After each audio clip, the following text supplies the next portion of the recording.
खबरें जो हमें सीधा जोड़ती हैं आपसे, जिनका आपकी जिंदगी पर होता है सीधा असर। खबर का मतलब है एक भरोसा, और आपका भरोसा है हमारी जिम्मेदारी। ATL टीवी, भरोसा अलवर का। नमस्कार, आप देख रहे हैं ATL न्यूज और आपके साथ मैं हूं रविंद्र तिवारी। पेश है आज की हेडलाइंस।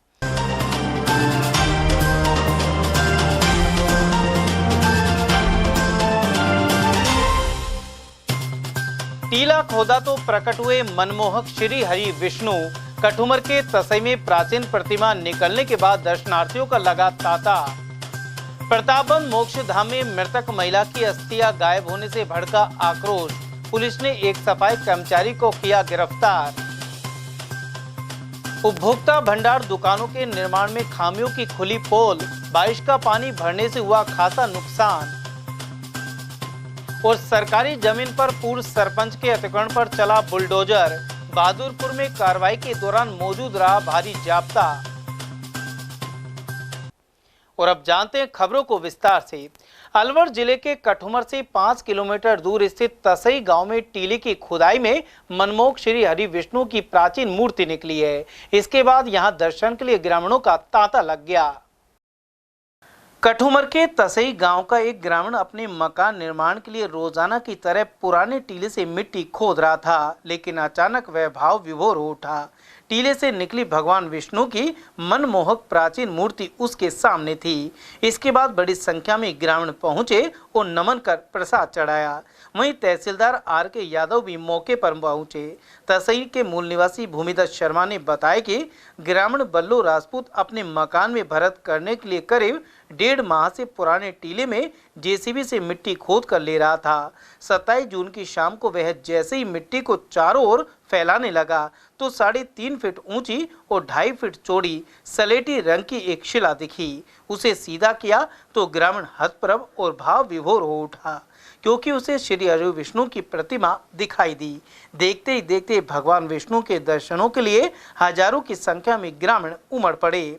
उधर तहसीलदार RK यादव ने बताया कि देवस्थान विभाग को पत्र लिखकर मूर्ति की प्राचीनता की जांच कराई जाएगी। वहीं शिला पर भगवान विष्णु की तराशी गई मूर्ति के हाथों में शंख, चक्र, गदा और कमल पुष्प है। साथ ही नीचे की ओर छोटी प्रतिमाएं उकेरी गई हैं। उधर सरपंच मुकेश सिंह चौहान ने बताया कि तसई गांव महाभारत कालीन बताया जाता है। गांव के टीले से निकलने वाली ईंटें, मकानों की दीवारें, चक्की और बर्तन सहित प्रतिमाएं बताती हैं कि यहां ऐसी सभ्यता थी जो बाद में उजड़ गई। साथ ही गांव का पातालेश्वर मंदिर मुख्य धरातल से सैकड़ों फुट गहराई पर स्थित है। मंदिर के मुख्य दरवाजे पर एक शिलालेख लगा है, जिसकी लिपि को अभी तक पढ़ा नहीं जा सका है। गौरतलब है कि इससे पूर्व तालवृक्ष क्षेत्र सहित कुछ अन्य स्थानों पर प्राचीन मूर्तियां पाई जा चुकी हैं। अलवर के प्रतापगंज शमशान घाट में एक महिला के अंतिम संस्कार के बाद चिता स्थल से अस्थियां गायब होने का मामला सामने आया है। इसे लेकर एक सफाई कर्मचारी को पकड़ा गया है। इस बारे में राकेश अग्रवाल ने बताया कि नवाबपुरा निवासी उनकी ताई मुन्नी देवी का 26 जून को स्वर्गवास हो गया था। उनका दाह संस्कार उसी दिन शाम 4 बजे प्रतापगंज स्थित शमशान घाट में किया गया। शुक्रवार को तीसरे दिन जब परिजन चिता स्थल पर पहुंचे तो अस्थियां और राख नहीं मिली। साथ ही इस कुंडी की सफाई की हुई थी। सूचना मिलने के करीब 2 घंटे बाद पुलिस प्रशासन और नगर निगम के कर्मचारी यहां पहुंचे। इसके अलावा शमशान घाट में कार्य करने वाले सफाई कर्मचारी राकेश को गिरफ्तार कर लिया गया है। नगर निगम के अधिकारियों ने कहा कि जिसकी भी गलती होगी उसे निलंबित किया जाएगा। वहीं परिजनों ने सवाल किया कि अब वे गंगा जी में अस्थियां कैसे विसर्जित करेंगे। इस प्रकरण से उनकी भावनाओं को ठेस पहुंची है।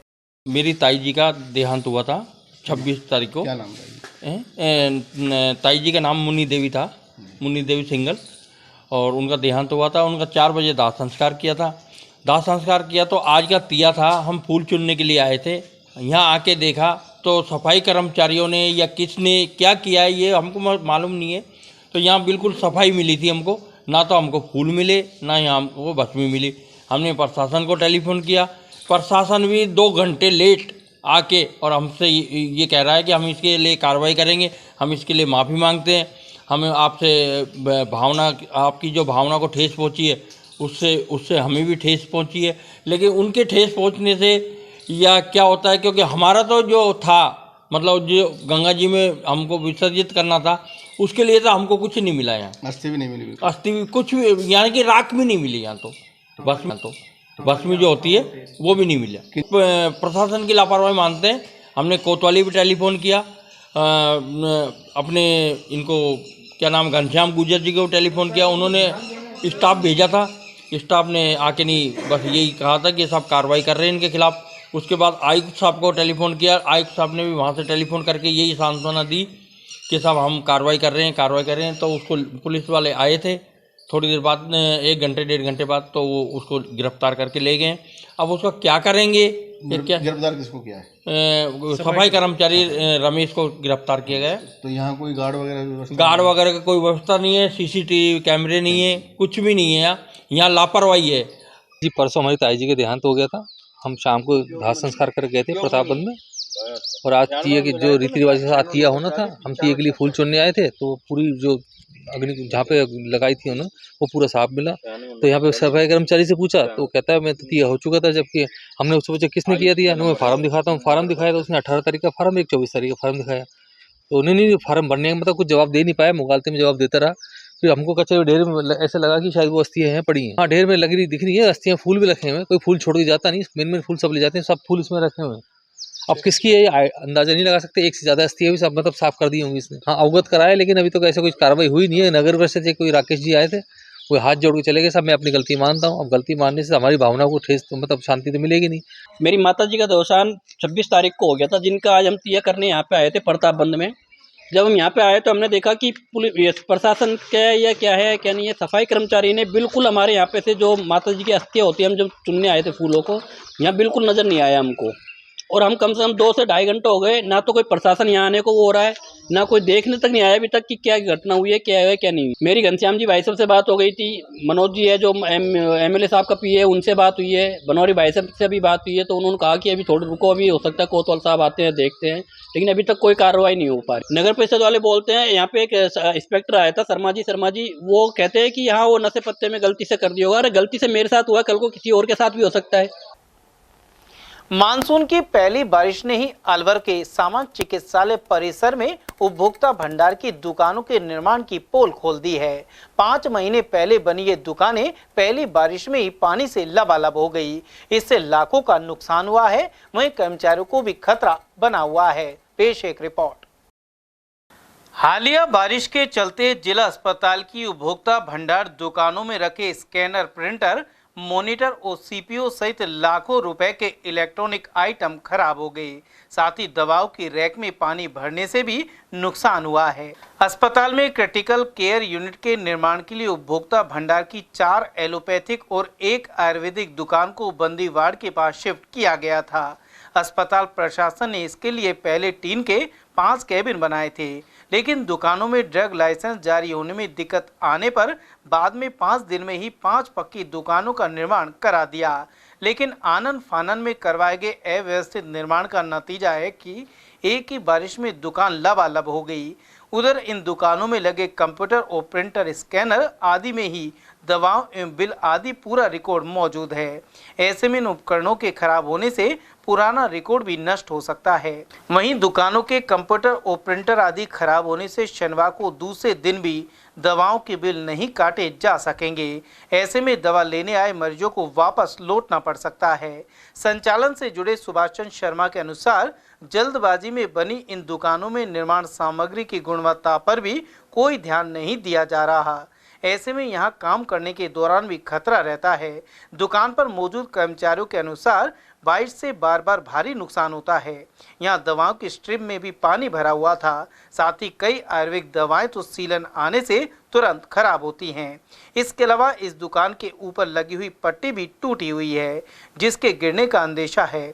वहीं उपभोक्ता भंडार की दुकानों के पीछे खुले तारों की मौजूदगी से हल्का करंट आता रहता है। साथ ही उपभोक्ता भंडार तक पहुंचने के लिए बने मार्ग पर पानी भरा हुआ है। कंप्यूटर में भी पानी भरा हुआ है और मशीनों का तो एक्चुअली ऐसा है कि सारे प्रिंटर वगैरह में पानी हुआ है।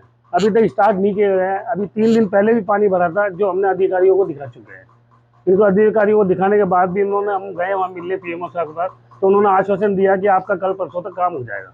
उन्होंने फ़ोन भी किया था ठेकेदार को, मगर ठेकेदार की तरफ से कोई अभी तक कार्रवाई नहीं हुई है। यहाँ पे इतना पानी भर गया कि हमारे सारे तो बिल, ये सारे बिल देखो आप, ये सारे पर्चियाँ हैं जो पेशेंटों की, ये सारी खराब हो चुकी हैं।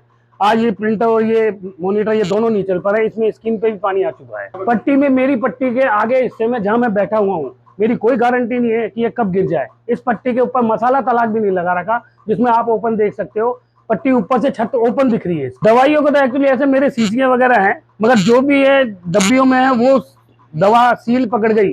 तो आयुर्वेद में नियम है ये चीज का कि जो दवा सील पकड़ गई वो दवा काम नहीं आती। लास्ट टाइम 5 दुकानों में 2-3 हज़ार रुपए की दवा खराब होने में आई है। अब दोबारा बारिश आ गई, अब दोबारा बारिश आई है तो वो आगे प्रिंटर मशीन वगैरह ये सारा कुछ आपके आगे जो है, देखो पानी कैसे भरा हुआ है, सारे सामने कार्टून वगैरह में से नीचे पानी आता है। जब ये बारिश का पानी आया था उस टाइम हमने जो है तुरंत प्रभाव से पीएमओ साहब से और इनके अधिकारी हैं अर्जुन जी, दोनों को जाके पर्सनली मिले, पूरे 500 आदमी जाकर के उन्होंने आश्वासन दिया था कि तुरंत प्रभाव से इसको ठीक करा देंगे हम। दवाई भी काफी इत्तेफाक की बात है 2 दिन के अंदर फिर बारिश आ गई और जो नुकसान पहले हुआ था 6,000 रुपये कंप्यूटर में ठीक कराई में लग गए और मशीन को ठीक करने में, दवाइयों को ठीक करने में लग गए, खराब होगी दवाइयाँ, उसको फेंकना पड़ा।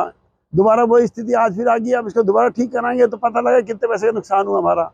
वहीं जब इस पूरे मामले में पीएमओ सुनील चौहान से बातचीत की गई तो उन्होंने आरएसआरडीसी के पाले में गेंद डाल दी। साथ ही कहा कि इन दुकानों का निर्माण भी आरएसआरडीसी ने किया है और यदि कुछ खामियां हैं तो वे ही सुधार करेंगे।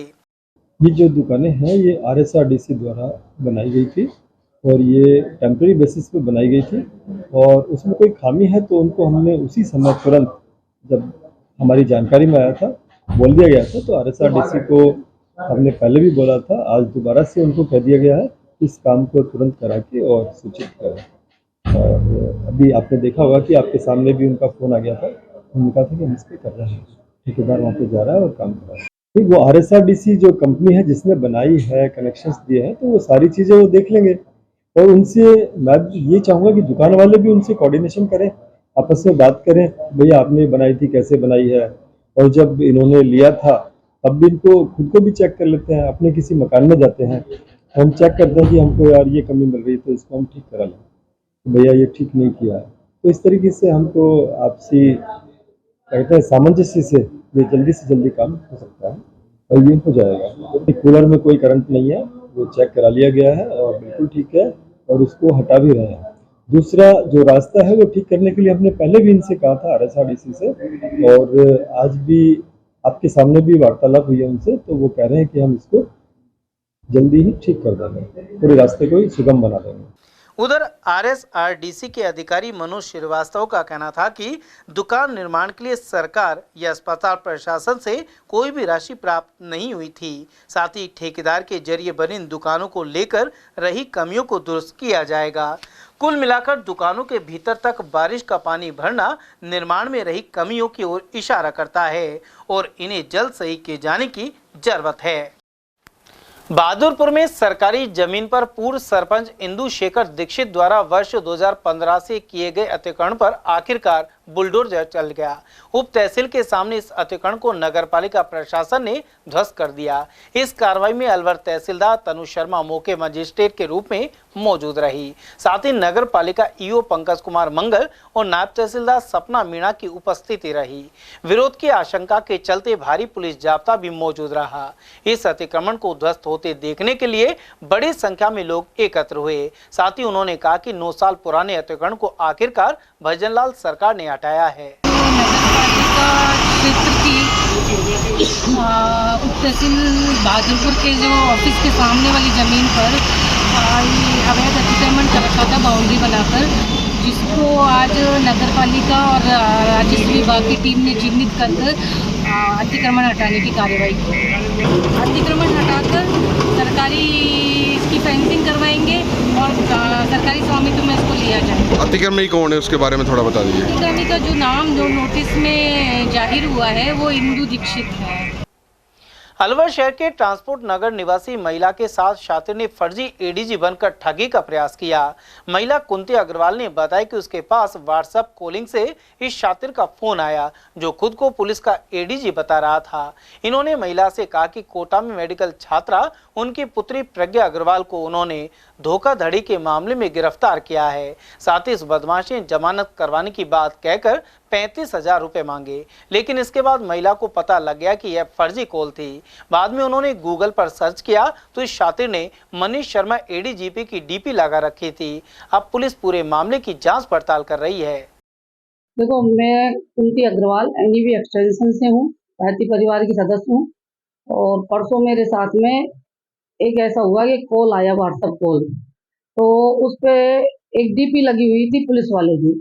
तो मैंने थोड़ी देर पहले पुलिस वालों से बात की थी, तो मैंने सोचा उन्हीं को फोन आया होगा, तो मैंने उठा लिया। तो उन्होंने कहा कि आपकी बच्ची कहाँ है, आपकी बच्ची कहाँ है, वो जॉब करती है या पढ़ती है। मैंने कहा मेरी बच्ची तो कोटा है। मैंने उनको जानकारी दे दी। अच्छा, कोटा है, राजस्थान, तो ठीक है। तो आपको पता है क्या हुआ आपकी बेटी के साथ? क्या हुआ? तो नाम भी बताया मेरी बेटी का, प्रज्ञा।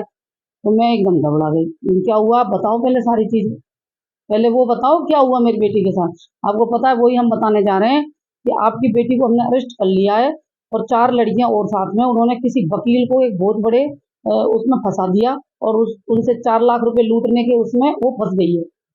और लड़कियों को तो हमने खूब पीटा है और आपकी लड़की को अलग बिठा रखा है हमने कमरे में, और वो रो रही है। वो रात से ही पूरी रात हो गई उसको रोते हुए। उसकी आप तुरंत बेल कराइए। मैंने कहा सब समय तो दो थोड़ी बहुत देर, ऐसे कैसे बेल कराऊं, मेरे पास तो कुछ है नहीं। मेरा वो उसके पापा भी हम नहीं है, उसके पापा को फोन लगाऊं। लेकिन आपको जो करना है तुरंत अभी करो, 10 मिनट के अंदर अंदर कमो, नहीं तो हम उसको कोर्ट में पेश कर देंगे। और यहाँ मीडिया वाले आ गए और उसमें सायरन भी आ रहा था पुलिस का। मैंने कहा साहब वो बात सही है, पर 10 मिनट में मैं कहाँ से आपको कैसे करूँ, मुझे कुछ आता नहीं। तो कि नहीं आप तुरंत करो और जैसे करो फोन नहीं काटो आप बिल्कुल। मैंने कहा ठीक है साहब नहीं काटूंगी, लेकिन मैं फोन कैसे मिलाऊं, मेरे को मिला वो नहीं आया चलते हुए पे। तो आप कैसे करो, दूसरे फोन से मिलाओ, कैसे भी करो, लेकिन आप मुझे अभी के अभी आप बेल कराओ। आप नहीं चाहती अपनी बेटी का बेल कराना? मेरी मन में सोचा मेरी बेटी डॉक्टर है, वो ऐसे गलत काम तो नहीं कर सकती, पर किसी ने फंसा दिया होगा। पर मैंने सोचा कि भैया आप ऐसे करो, मेरी बेटी से बात करो।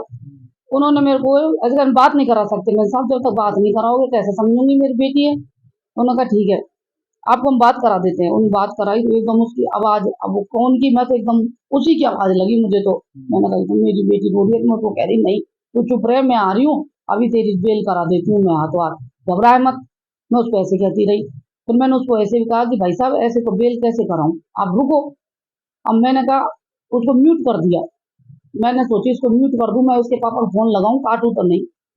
मैंने जैसे म्यूट किया तो वो चिल्लाता रहा उधर से, आपने मुझे म्यूट क्यों कर दिया, आप मेरे से बात करते रहो, बात करते रहो।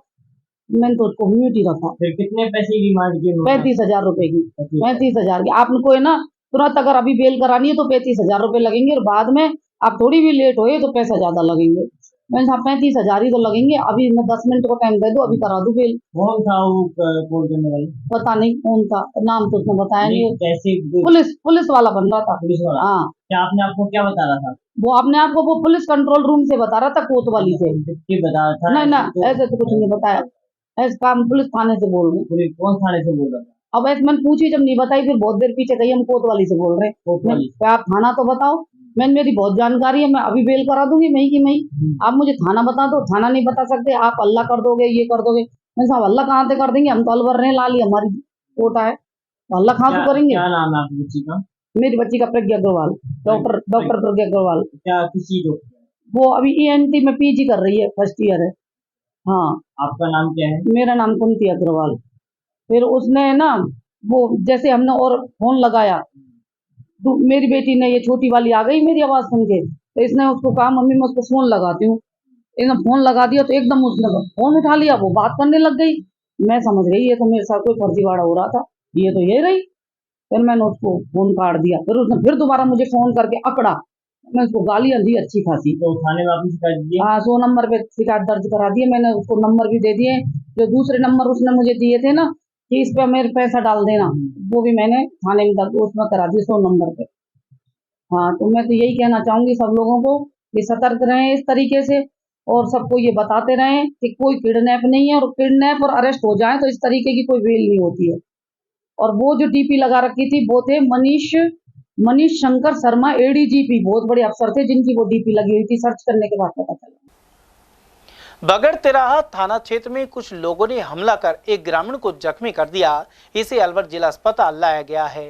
पीड़ित ग्रामीण कर्ण बावरिया ने बताया कि पति पत्नी के बीच कहासुनी के बाद वह नाराज होकर घर से चला गया था, लेकिन कुछ देर के बाद वापस लौटते समय गांव के समीप कुछ लोगों ने घेर कर जमकर मारपीट कर डाली। पीड़ित ने बताया कि एक प्लॉट को लेकर पिछले 5 साल से उसका विवाद चल रहा है। संभावना है कि इसे लेकर मारपीट की गई है। सर मैं अपने घर से थोड़ी सी मियाँ बीबी की तू में हो गई थी सर। मैं अपने रिश्तेदारों के पास चला गया रायब का, वहाँ मेरी घरवाली पहुँच गई रायब का। फिर मैं वहाँ से निकल गया पल्ली तरफ ऊंटवाड़ की तरफ। वो ऊंटवाड़ की तरफ मैं चला गया तो इनको पता नहीं लगी, वो ऊंटवाड़ की तरफ चले गए।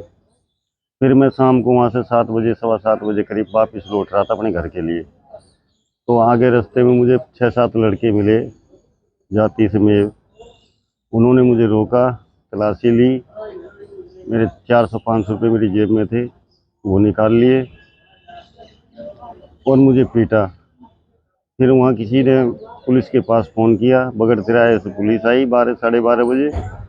7:15 बजे के करीब उन्होंने मुझे पकड़ा। 12:30 बजे करीब पुलिस आई और मुझे वहाँ से नौगांवा रामगढ़ लेकर चली गई पुलिस। फिर रामगढ़ से मुझे अलवर रेफर कर दिया। और वहीं अलवर के नई सड़क क्षेत्र में हमला कर एक सरकारी शिक्षक और उसके भाई को घायल करने की घटना हुई है। उन पर ईंट पत्थर और लाठी से हमला किया गया। पूरी घटना सरकारी अध्यापक के मकान में लगे सीसीटीवी कैमरे में कैद हुआ है। पीड़ित विजेंद्र कुमार शर्मा और नीरज शर्मा ने बताया कि उनके मकान के बगल में हो रहे अवैध निर्माण का विरोध करने पर यह घटना हुई है। घायलों को जिला अस्पताल लाया गया और पुलिस को भी लिखित शिकायत दी गई है। जी साहब, हमारे पड़ोसी हैं। पहले तो हमने समझाया, उनको भाई है वो, यानी हमारे दूसरे ही पड़ोसी उनको समझा रहे थे कि आप अवैध मकान बना रहे, गलत है, लीगल नहीं है, अनलीगल बना रहे। फिर भाई साहब ने भी कहा तो वो पड़ोसियों पर तो उनका दम वो चला नहीं, इसको घर में घुसकर मारा है। सीसीटीवी फुटेज भी है, घर में घुसकर मारा है। फिर इसने हम घर पे भी कॉल किया, कोतवाली ये गए हैं, मैं आया था, मैं उनके पास फिर गया हूँ और मैंने उनसे रिक्वेस्ट की है इस तरीके से जाकर। पहले तो उनसे बोला भाई साहब यहाँ आओ, उन्होंने बोला यहीं आ जाओ। मैं उनके पास गया और मैंने जैसे ही उनसे यूं पास जाकर मैंने बोला हमसे तो क्या चाहते हो इतने, फिर मेरे को पकड़ लिया और साहब कितने सारे हो गए, कोई पत्थर मार रहा है, कोई क्या, एक तो मेरे को घसीट ले गया पकड़ के, ठीक है। जो हमसे तो हाथापाई हुई नहीं, पीछे से पत्थर मारे। भाई साहब हमने अपना खूब बचाव किया, कोई था नहीं, खूब जबरदस्त मारा है, खूब ही पत्थरों से। मैं बिल्कुल यू सरेंडर हो गया। ये दो ही भाई हैं सर, 2 ही भाई हैं। इसको भी मारा और मेरे को भी मारा। उसकी मेरा नाम नीरज शर्मा है साहब, इसका विजेंद्र शर्मा। मारपीट करने वाले लोगों का क्या नाम? मारपीट करने वाले अशोक कुमार जांगी। मारपीट करने वाले कितने लोग थे? जी 3 तो मुझे दिखे हैं और भी छोटे मोटे आए तो दौड़ के कई सारे थे। 3 उसके आप भाई के साथ मारपीट किया? हाँ मेरे साथ, और खूब ये अभी मेडिकल वो भी हुआ है। मैं स्कूल से आया सर, आके देखा तो पड़ोस में क्या मकान अवैध मकान बन रहा है, वो थोड़ा आगे बना रहे हैं बाउंड्री को, जहाँ पहले उनका था उधर से आगे बना रहे हैं। मैंने उनको टोका कि बोला भाई साहब यार ये क्या कर रहे हो, तो उन्होंने साहब कुछ नहीं सुना और घर पे आके मारपीट करने लगे। इसकी वारदात मेरे मकान पर लगे सीसीटीवी कैमरे में भी दर्ज है। मैं जैसे ही मेरे को लोगों ने सलाह दी कि आप कोतवाली जाइए रिपोर्ट दर्ज कराने के लिए। मैं गया वहाँ पे, हमारे जो बीट इंचार्ज लगा रखे हैं अरुण जी, वो वहाँ पे है नहीं। फिर भाई साहब आ गए थे गांव से, तो इन्होंने आके मेरे को फ़ोन किया कि क्या, मैंने कहा यार अभी FIR लॉन्च नहीं हुई है, मैं बैठा हूँ कोतवाली में। तो उन्होंने बात करने के लिए बुलाया भाई साहब ने, तो भाई साहब से बात करने के लिए जैसे ही वो गए, वो उन्होंने तो दोबारा मारपीट चालू कर दी। और मारपीट में सर पत्थर उठा के भाई साहब के ज़्यादा मारी है, मेरे भी मारी है। मेरी मिसेज थी उनकी, मेरे सर में चोट आई है, इधर भी आई है, यहाँ पे आई है और मुंह पे भी है, हाथ में भी। सर उन्होंने पत्थरों से और इनों से मारपीट की है। सर्वोच्च न्यायालय द्वारा अपनी 75वीं वर्षगांठ के उपलक्ष्य में 29 जुलाई से 3 अगस्त के मध्य विशेष लोक अदालत का आयोजन किया जा रहा है। जिला विधिक सेवा प्राधिकरण के अध्यक्ष एवं जिला जज हरेंद्र सिंह के अनुसार बढ़ते हुए लंबित प्रकरणों की संख्या को देखते हुए यह विशेष लोक अदालत आयोजित होगी। इसके लिए स्थानीय क्षेत्राधिकार में निवास कर रहे पक्षकारों को सूचना पत्र भिजवाए जा रहे हैं, जिससे वे अपने लंबित प्रकरणों का राजीनामे से निस्तारण करवा सके। सर्वोच्च न्यायालय के मुख्य न्यायाधीश DY चंद्रचूड़ ने आमजन और अधिवक्ताओं आदि से अपील की है कि वे अधिक से अधिक संख्या में भाग लेकर इस विशेष लोक अदालत के आयोजन को सफल बनाए। इस साल 29 जुलाई से 3 अगस्त तक भारत के सर्वोच्च न्यायालय ने लोक अदालत का आयोजन किया है। इस साल सर्वोच्च न्यायालय अपने 75वें वर्ष की वर्षगांठ पर इस स्पेशल लोक अदालत का आयोजन करते हुए ये ध्यान में हमने रखा है कि सुप्रीम कोर्ट में काफ़ी मामले नागरिकों के लंबित हैं और मैं आप सब से गुजारिश करता हूं, लिटिगेंट से गुजारिश करता हूं, वकीलों से, एडवोकेट्स ऑन रिकॉर्ड से कि इस लोक अदालत में आप हिस्सा लें ताकि ये सारे जो मामले हैं इनमें जहां हम कर सकें इनका हम निवारण कर लें और शीघ्र लोगों को न्याय पहुंचे।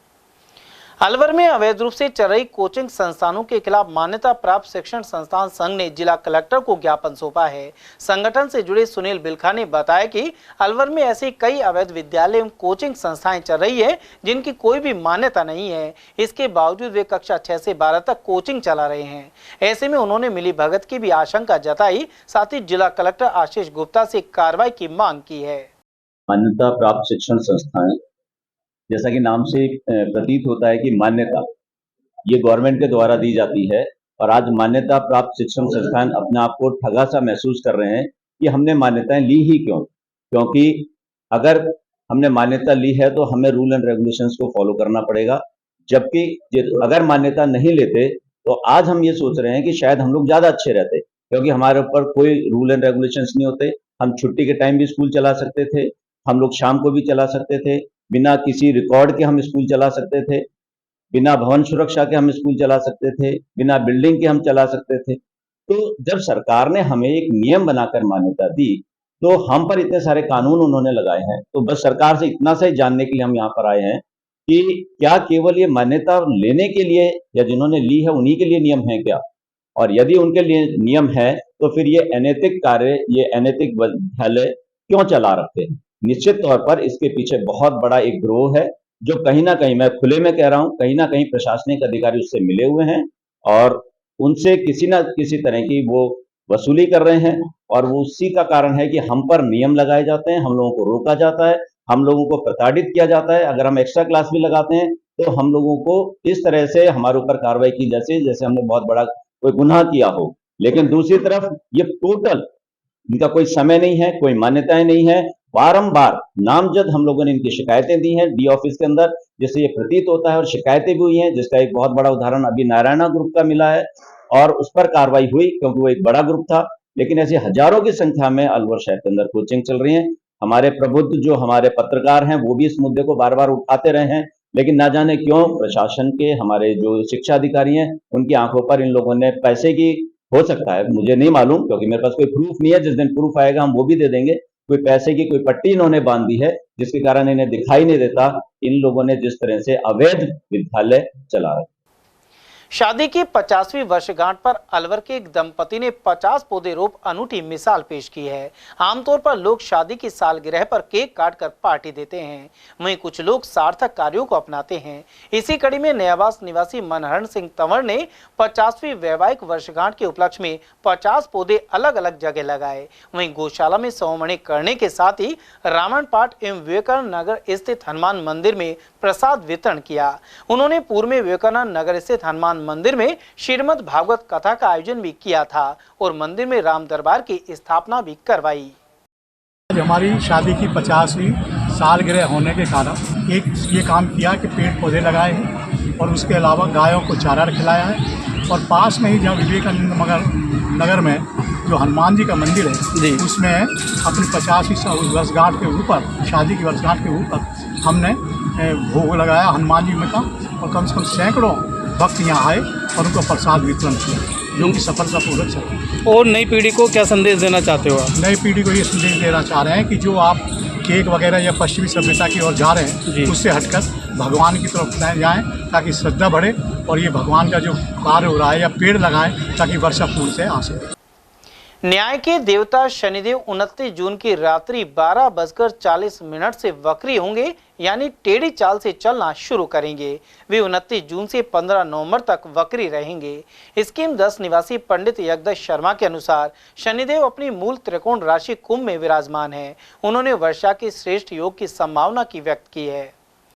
कर्म फलदाता, न्याय के देवता, मकर और कुंभ राशि के स्वामी शनिदेव जी कुंभ राशि में 29 जून शनिवार को रात्रि 12:40 पर वक्री होंगे।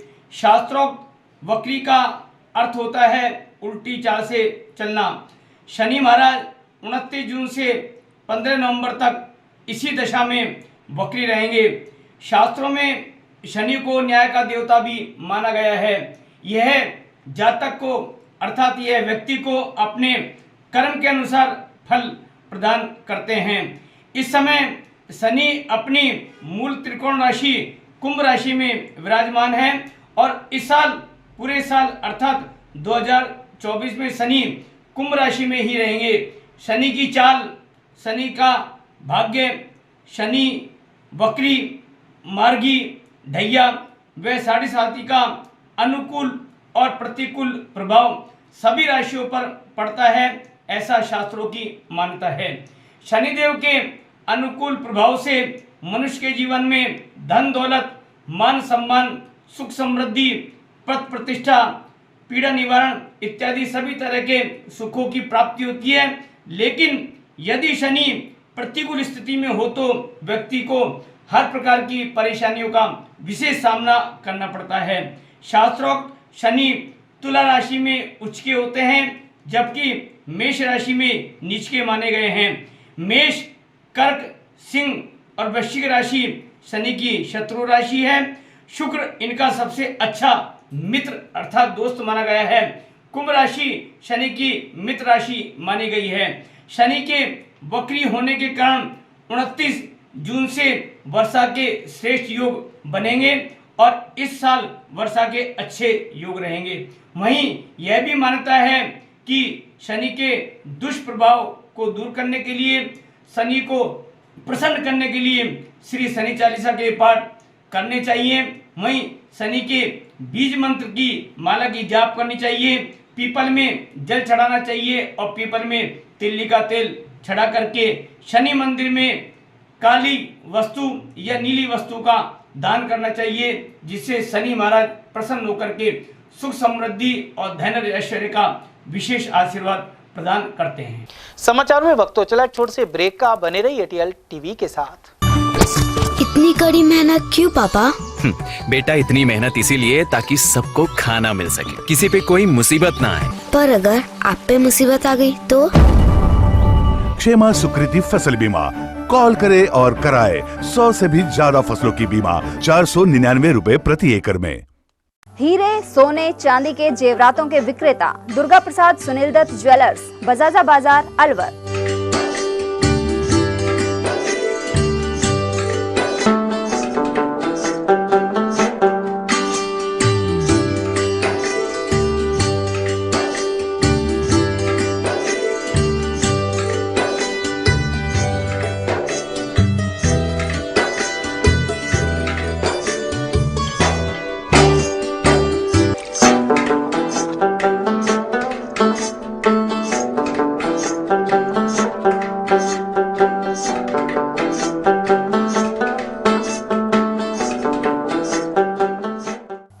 सोने चांदी के जेवरातों के विक्रेता दुर्गा प्रसाद सुनील दत्त ज्वेलर्स, बजाजा बाजार, Alwar. Phone number 0144233863 and 2338663। Furniture का 32 साल पुराना जाना माना नाम राहुल डेकोर। यहाँ आपकी लाडली बिटिया के लिए अथवा अपने घर के लिए सभी प्रकार का सागवान का फर्नीचर उपलब्ध है।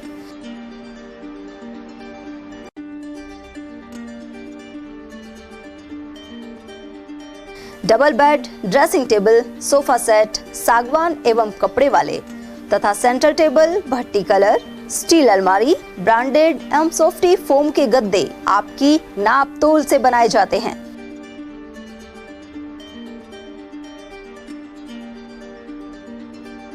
सभी सामान एक ही छत के नीचे उपलब्ध।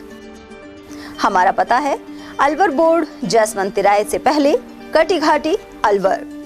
Contact number 9414019769 and 9414019768। एटीएल द्वारा गर्मी के मौसम में वन्य जीवों के लिए जारी मुहिम के तहत काफी वर्षों से पानी और चारा बालाकिला जंगल में भेजा जा रहा है। मकसद यह है कि बेजुबान जानवरों को इस तेज गर्मी में पानी और चारे के लिए भटकना ना पड़े। एटीएल की इस मुहिम में आप लोग भी हमारे साथ सहयोग कर मूक प्राणियों की सेवा के जरिए पुण्य लाभ उठाएं। संपर्क करें मुकेश गुप्ता, निदेशक एटीएल, मोबाइल नंबर 9414019207। इतनी कड़ी मेहनत क्यों पापा? बेटा इतनी मेहनत इसीलिए ताकि सबको खाना मिल सके, किसी पे कोई मुसीबत ना आए। किसी पे मुसीबत ना आए इसलिए आप हो पापा, पर अगर आप पे मुसीबत आ गई तो? अब पाए फसल बीमा केवल 3 आसान स्टेप्स में। क्षेमा सुकृति फसल बीमा। कॉल करे और कराए 100 से भी ज्यादा फसलों की बीमा 499 रुपए प्रति एकड़ में। अलवर शहर में आदित्य ग्रुप ऑफ एजुकेशन शिक्षा के क्षेत्र में अपनी श्रेष्ठता का परचम लहरा रहा है। बोर्ड परीक्षा में 100% परिणाम दे रहा है। विद्यार्थी गार्गी सैनी, चंदन शर्मा, शिवानी गुर्जर ने बोर्ड परीक्षा में 96% अंक प्राप्त कर अलवर शहर का सर्वश्रेष्ठ परिणाम दिया है। हमारे यहाँ अंग्रेजी व हिंदी माध्यम में साइंस, कॉमर्स और आर्ट्स के अनुभवी अध्यापक एवं अध्यापिकाओं द्वारा शिक्षण की उत्तम व्यवस्था है। विद्यालय के द्वारा विद्यार्थियों को सुसंस्कारित शिक्षा प्रदान की जा रही है। समय समय पर प्रशासन ने भी विद्यालय को सम्मानित किया है। विद्यालय में सांस्कृतिक कार्यक्रम व खेल प्रतियोगिताओं का आयोजन भी किया जाता है। विज्ञान एवं प्रौद्योगिकी विभाग द्वारा आयोजित प्रतियोगिता में छात्रा गार्गी सैनी व पलक सैनी ने प्रथम स्थान प्राप्त किया है। हाल ही में विद्यार्थी भूपेंद्र सिंह मांडिया का RAS में चयन हुआ है। हमारे यहाँ पर कमजोर विद्यार्थियों की अलग से कक्षाएं लगाकर उनकी पढ़ाई से संबंधित कमजोरी को दूर किया जाता है। प्रॉब्लम सॉल्विंग काउंटर के माध्यम से विद्यार्थियों की समस्याओं का समाधान प्रशिक्षित अध्यापकों द्वारा किया जाता है। डोर टू डोर वाहन सुविधा और अफोर्डेबल फीस, CCTV कैमरे व कमजोर विद्यार्थियों के साप्ताहिक टेस्ट की सुविधा उपलब्ध है। प्रतिमाह अभिभावक संगोष्ठी और स्कूल प्लस कोचिंग की उत्तम व्यवस्था है। हमारे शिक्षा संस्थान Om Aditya public senior secondary school, Delhi academy senior secondary school एवं आदित्य एकेडमी में शिक्षण की उत्तम व्यवस्था है। अभिभावकों से निवेदन है कि उत्कृष्ट परीक्षा परिणाम प्राप्त करने के लिए एक बार विद्यालय की जानकारी लेकर अपने बच्चों को उत्तम शिक्षा दिलवाएं। आदित्य की परंपरा, सेवा, संस्कार व समर्पण। ब्रेक के बाद फिर से आपका स्वागत है। नेता प्रतिपक्ष एवं अलवर ग्रामीण विधायक टीकाराम जूली ने मोती डूंगरी स्थित कार्यालय पर जन सुनवाई की। इस दौरान खासी संख्या में परिवादी पहुंचे। अनेक समस्याओं का मौके पर निस्तारण किया गया। वहीं इसे लेकर जूली ने संबंधित अधिकारियों को निर्देश दिए। साथ ही कहा कि जनहित के मुद्दों को विधानसभा में उठाया जाएगा। कल माननीय मुख्यमंत्री जी झुंझुनू से जो पेंशन की बढ़ोतरी हुई है उसकी शुरुआत करने गए हैं, क्योंकि झुंझुनू के अंदर उपचुनाव है। मैं माननीय मुख्यमंत्री जी से कहना चाहूँगा, हमारी पूर्ववर्ती सरकार ने पेंशन पे हर साल 15% की वृद्धि का कानून पारित कर दिया है राजस्थान के अंदर। अब की बार 1150 बढ़ी है, अगली बार 1300 आएगी, उससे अगली साल 1450 आएगी। तो इसको आपको श्रेय लेने की ज़रूरत नहीं है। और आप ये जो कह रहे हो ना, पहले जो इसमें लीक होता था और इसमें कटौती होती थी, वो सारी चीज़ें आप भ्रम फैला रहे हैं। मैं ये कहना चाहूँगा, पहले भी जो DBT डायरेक्ट हम लोग कर रहे थे, 1 पैसे की शिकायत कहीं से भी नहीं आती थी। और ये राजीव गांधी जी का सपना था, जो जनता के खाते में सरकार का पैसा सीधा पहुंचे, ये प्लानिंग हमारी थी, न कि आपकी है। और मैं ये कहना चाहूँगा, झूठी वाहवाही लेना आप बंद करें, और ये जो पेंशन का जो काम है हमारी पूर्ववर्ती सरकार ने किया था। अलवर के भूरा सिद्ध मंदिर स्थित राम मंदिर के महंत और उनके दिव्यांग पुत्र पर हमले के विरोध में एसपी और कलेक्टर को ज्ञापन दिया गया। सर्व समाज के कई प्रतिनिधि शोकाक को मिनी सचिवालय पहुंचे। पीड़ित महंत दिनेश शर्मा ने बताया कि 26 जून की सुबह बैरोड के उड़िया कला निवासी एक महंत ने करीब 50 लोगों के साथ मंदिर पहुंचकर हमला कर दिया। इसमें दोनों पिता पुत्र घायल हो गए। वहीं अरावली विहार थाने में मामला दर्ज करवाने के बावजूद कोई कार्रवाई नहीं हुई है। उन्होंने यह भी आरोप लगाया कि संबंधित महंत इसी तरह मंदिरों पर कब्जा करने का काम करता है। बिल्कुल आपके सामने जो ज्ञापन देने आए थे उसका ज्ञापन का अवलोकन किया मैंने। इसमें ऑलरेडी प्रकरण पंजीबद्ध है। उन्होंने कथित किया था कि इसमें प्रॉपर कार्रवाई नहीं हो रही, तो अभी आईओ से और इंचार्ज साहब से बात कर ली, इनका मेडिकल करवाया जाए, करवा के अविलंब जो भी कानूनी कार्रवाई बनती है उसको तुरंत वापसी किया जाए। कोई मंदिर का मामला बता रहे हैं? हाँ बिल्कुल, अभी पहले तारीख पूजा करते आए हैं और अभी कोई नया ग्रुप आ गया है जो पूजा कर रहा है वहाँ पर, तो दोनों पक्षों से बात करके जो रियल तथ्य है उसको पहुंचा जाएगा, उस हिसाब से कार्रवाई करेंगे। राम मंदिर में बैठा हुआ था, वहाँ से पूजा करके मैं अपने कमरे में आ गया। कमरे में बैठा हुआ था, घर जाने की तैयारी कर रहा था। करीब 9:30 बजे महंत आता है योगेश दास, वो पीछे से गुंडे ने लेके आता, मुझे पता नहीं था। मुझसे बोला पंडित जी जाओ। मैं भैया कहाँ जाऊँ, घर जाओ अपने। मैं ठीक है भाई। मैंने कही ठीक है तू कह रहा है तो। इतने में गुंडों ने आके मुझे तकत पे से पटका, फिर पता नहीं क्या क्या माथे उठा के लेके आए, डंडे पैरों में, पीठ में, जहाँ भी लात घूसे। कोई 50 लोग थे।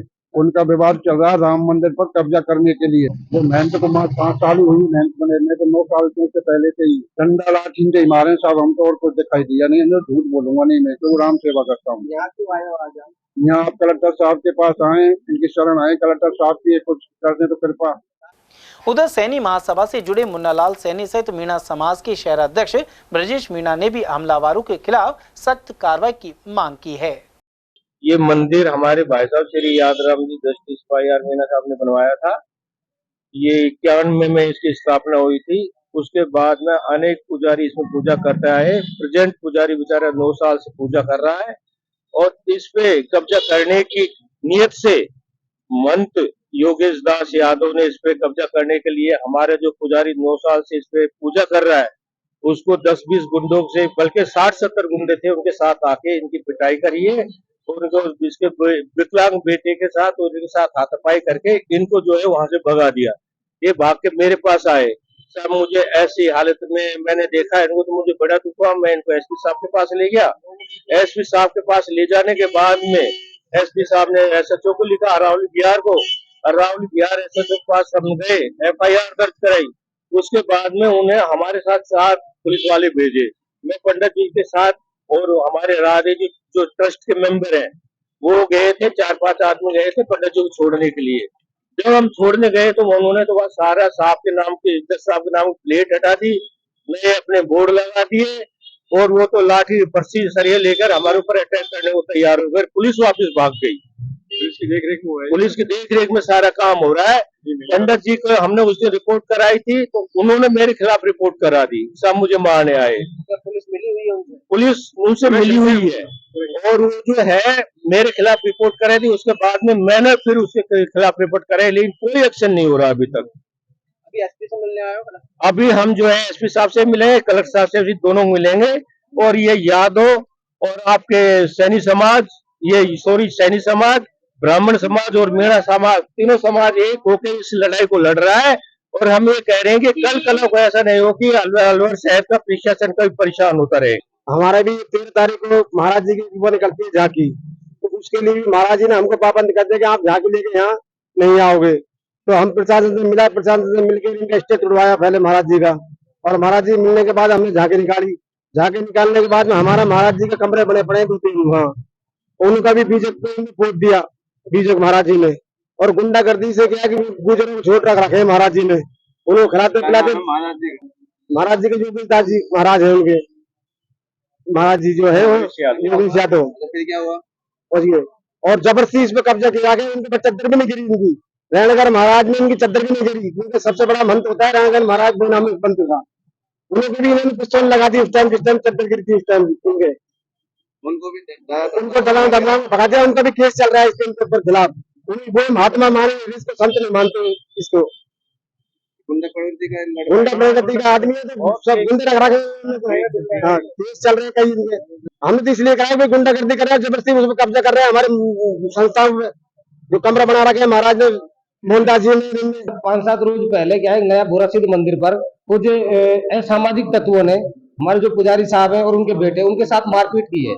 और उस संज्ञान को लेकर के अरावली विहार थाने में रिपोर्ट भी दर्ज कराई है। लेकिन प्रशासन बिल्कुल सुनसान है, कोई कार्रवाई नहीं कर रहा। ना आज तक कोई पुलिस गई है, ना ही हमारे पुजारी का मेडिकल कराया। तो आज सभी समाज के लोग, जिसमें मीणा समाज भी है, सैनी समाज भी है, सभी मिलकर के आज एसपी साहब के यहाँ पर आए थे हम ज्ञापन देने के लिए। लेकिन एसपी साहब किसी कारणवश यहाँ नहीं मिलने पर अतिरिक्त एसपी साहब तेजपाल सिंह जी को हमने ज्ञापन दिया है और उन्होंने हमें आश्वस्त किया है कि अभी हम सख्त कार्रवाई कर रहे हैं। प्रशासन वहां पहुंच रहा है।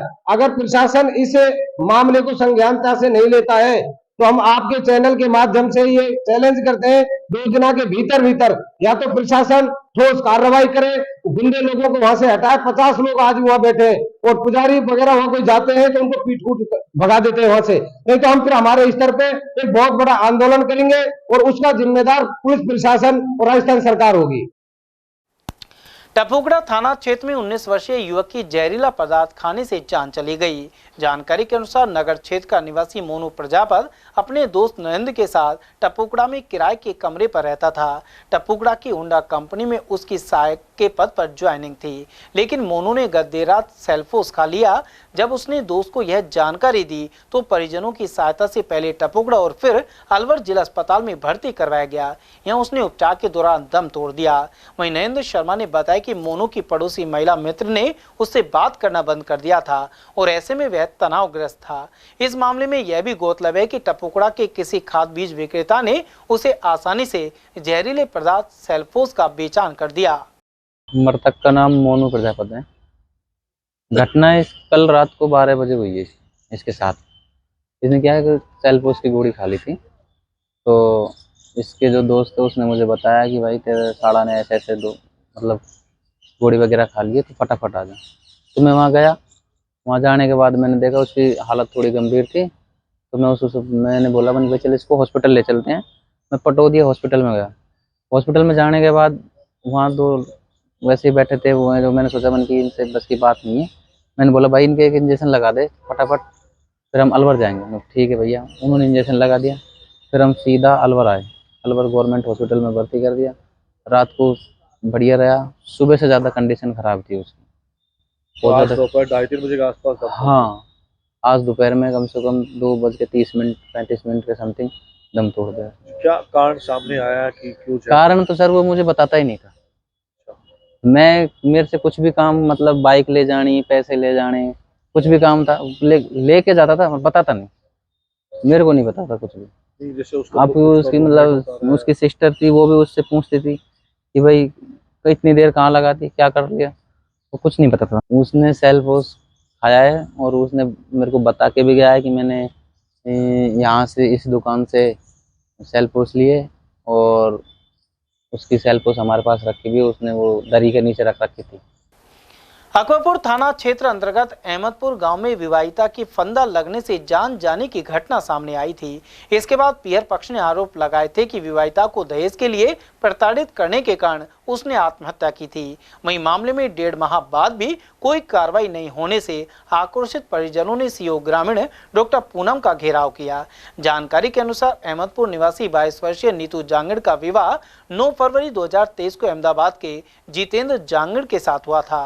वहीं पीयर पक्ष शादी के बाद से उसे दहेज के लिए प्रताड़ना देने का आरोप लगा रहा है। गौरतलब है कि विवाहिता पीयर में थी, जहां उसने फांसी का फंदा लगाकर आत्महत्या कर ली थी।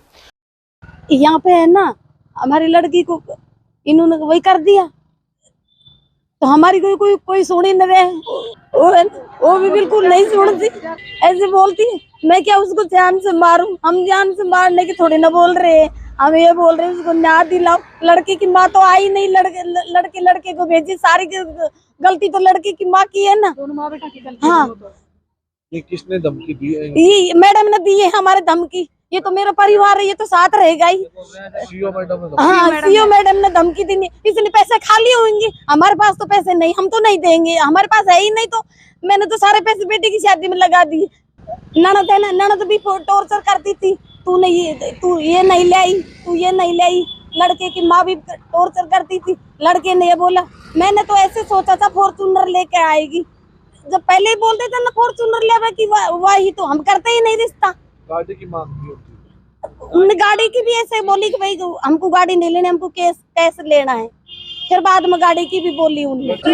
लगातार परेशान करी है, मेरी लड़की को बहुत ज्यादा परेशान करी है। उधर सीओ ग्रामीण डॉक्टर पूनम का कहना था कि मामले में अनुसंधान किया जा रहा है, वहीं दर्ज रिपोर्ट के आधार पर कार्रवाई हो। 13 मई 2024 को मनोहर जहांगीर निवासी अहमदपुर थाना अकबरपुर, उन्होंने एक मुकदमा दर्ज कराया था कि मेरी पुत्री नीतू जहांगीर, जिसका विवाह जितेंद्र पुत्र विमल जो अहमदाबाद का रहने वाला है, उसके साथ फरवरी 2023 में शादी हमने बड़े धूमधाम से की थी। उसके पश्चात नीतू को उसके जो सास ससुर ननद और पति है वो दहेज के कारण टॉर्चर करते थे, जिसके कारण नीतू ने 12 मई 2024 को शाम 6 बजे के आसपास आत्महत्या कर ली। और इस पर जो है मुकदमा 458A 304B में दर्ज हुआ। इस मुकदमे में परिवादी पक्ष से अनुसंधान हो चुका है। अनुसंधान में परिवादी पक्ष ने बताया कि नीतू जहांगीर ने दहेज के कारण आत्महत्या की है। इस पर अभी आरोपी पक्ष से अनुसंधान किया जाना शेष है। वैसे अभी आज हम पति जो कि हमारी फाइल में मुलजिम है, उसको आज हम गिरफ्तार करेंगे और आगे अनुसंधान में जो भी तथ्य आएंगे उसके आधार पे अग्रिम कार्रवाई की जाएगी। शनिवार को अलवर के प्रताप ऑडिटोरियम में राज्य स्तरीय मुख्यमंत्री रोजगार उत्सव आयोजित किया जाएगा। जिला रोजगार कार्यालय की ओर से मुख्य सचिव एवं शासन सचिव के निर्देश पर यह कार्यक्रम हो रहा है। अलवर के रोजगार अधिकारी श्रेष्ठ दीक्षित ने बताया कि सुबह 11 बजे से होने वाले समारोह में सीएम मनोहर शर्मा जिले में राजकीय सेवाओं में नवनियुक्त कर्मचारियों से वर्चुअल रूप में जुड़ेंगे। विभिन्न विभागों में 475 कर्मचारी पदस्थापित हुए हैं और उन्हें कार्यक्रम में वेलकम किट प्रदान की जाएगी। साथ ही मुख्यमंत्री कर्मचारियों से सीधा संवाद कर उन्हें प्रोत्साहित करेंगे। 29 जून को प्रातः 11 बजे प्रताप ऑडिटोरियम में मुख्यमंत्री रोजगार उत्सव का आयोजन किया जाएगा। ये एक राज्य स्तरीय कार्यक्रम है जिसमें सीएम साहब वर्चुअली रूप से हमसे जुड़ेंगे और नवनियुक्त कर्मचारियों को यहाँ से संबोधित करेंगे। जिला प्रशासन की ओर से यहाँ पे 475 लोग जो अलवर जिले में पदस्थापित हैं एवं उन्हें यहाँ पे वेलकम किट डिस्ट्रीब्यूट करी जाएगी एवं सीएम साहब संवाद करेंगे, उनको मोटिवेट करेंगे और उनको प्रोत्साहित करेंगे कि अपने सेवा काल में वो अच्छे मूल्य के साथ अपनी सेवा दे पाएं। मुख्य अतिथि ये राज्य स्तरीय कार्यक्रम है, तो सीएम साहब यहाँ से राज्य स्तरीय कार्यक्रम से वहाँ से जुड़ेंगे। हमारे राज्य मंत्री साहब और माननीय कैबिनेट मंत्री साहब वहाँ से जुड़ेंगे और यहाँ पे जो जनप्रतिनिधि हैं वो भी यहाँ पे शिरकत करेंगे और प्रोग्राम की शोभा बढ़ाएंगे। अलवर की मंगल विहार विकास समिति की ओर से पीडब्ल्यूडी के अधीक्षण अभियंता को ज्ञापन सौंपा गया है। इसके जरिए ज्योतिबा पुलिस सर्किल से एसएमडी चौराहे के मध्य कॉलोनी के मुख्य मोड़ पर स्पीड ब्रेकर की मांग की गई है। समिति अध्यक्ष निहाल सिंह मेघवाल और सचिव रविंद्र जैमन के अनुसार इस स्थान पर तेजी से वाहन दौड़ते हैं। वहीं 24 जून को इसी मोड़ पर लोक परिवहन बस की चपेट में आने से स्कूटी सवार जीडी कॉलेज की छात्रा और बाइक सवार एक डॉक्टर घायल हो गए थे। इसके अलावा पूर्व में भी कई घटनाएं हो चुकी हैं। एसएमडी चौराहे से ज्योतिबा फुले चौराहे को जो सड़क जा रही है उससे स्कीम नंबर 5 की ओर से आकाशवाणी की तरफ से जो रोड आ रही है वहाँ एक किराया है और वो एक्सीडेंटल जोन है। वहाँ आए दिन रोजाना दुर्घटना होती रहती है। 24/6/2024 को भी एक जीडी कॉलेज की छात्रा आकाशवाणी की तरफ से जा रही थी और एसएमडी की तरफ से आती हुई एक तेज रफ्तार लोक परिवहन बस ने उसको टक्कर मार दी और उसको घसीटते काफी दूर ले गई और एक डॉक्टर भी जो अपनी मोटरसाइकिल में जा रहे थे उनको भी चपेट में ले लिया। दोनों गंभीर रूप से घायल हैं। लड़की तो अभी तक जयपुर में भर्ती है और वेंटिलेटर पे है और डॉक्टर साहब के दोनों हाथ और पैरों में फ्रैक्चर आया है। ऐसी दुर्घटनाएं रोजाना होती रहती हैं। स्कीम नंबर 8 के जाने वाले सभी लोग और स्कीम 5 से सभी लोगों का मेन रास्ता है इधर से आकाशवाणी के सामने से गुजरते हैं, तो हमने पीडब्ल्यूडी के एसई श्री मीणा जी से मिलकर ये मांग की है कि इस रोड पर स्पीड ब्रेकर बनाए जाए।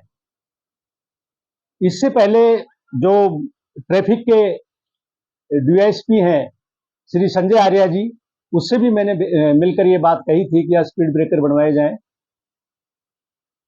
मेरी प्रशासन और सभी जो जिले के अधिकारी, उनसे मांग है कि यहाँ शीघ्र ही रोड ब्रेकर बनाए जाएं और आकाशवाणी के सामने और स्कीम 5 के मोड़ तक यहाँ इस सड़क पे काफी गड्ढे हैं और बारिश में बहुत ज्यादा हो जाएंगे, इनमें भी दुर्घटना का भय रहता है। मेरा ये निवेदन है कि स्पीड ब्रेकर के साथ साथ इन गड्ढों को भी भरवाया जाए। स्कीम 5 से जो रोड जाती है एसएनजी सराय की तरफ, जोतिराव फूले की तरफ, जो यहाँ किराया पड़ता है जिला परिषद से आगे, तो वहाँ पर अभी विगत कुछ दिनों पहले एक दुर्घटना हो गई जिसमें एक बालिका जख्मी हो गई और लोक परिवहन बस थी, वो काफी दूर तक उसको घसीटते हुए ले गई बच्ची को। तो एक मोटरसाइकिल वाले डॉक्टर साहब और वो बच्ची जख्मी है, बच्ची जयपुर रेफर कर दी गई है, आईसीयू में भर्ती है।